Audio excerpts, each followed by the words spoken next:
I'm going to be doing scenario 3 where the teenager leaves mutual. So identifying the problem. First of all, you know that we expect you to attend mutual every week. And if you're going to be anywhere else, you have to ask permission.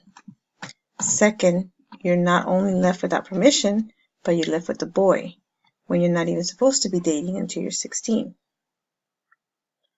Scenario number 2, discuss the impact.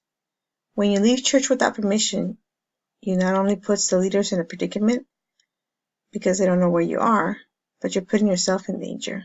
What if something happens and we don't know where to look for you? Discuss an alternative. I know you're at an age where you want to start dating, but you already know our family rules, and we need to respect that. But if you want to hang out with a group of friends and invite him as well, they can come over to our house. We would not oppose as long as we all agree on the rules, and we plan on it. Number 4, implement consequences. So we have 2 issues here. You're not allowed to skip mutual, and you're not allowed to have a boyfriend.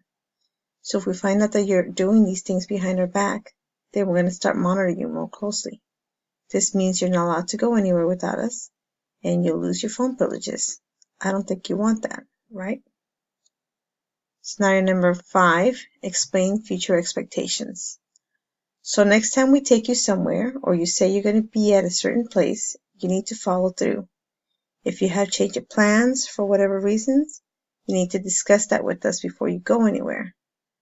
We only ask you this because we want to make sure that you're safe, and we can't protect you unless we know where you are and you're following the rules. Do you understand?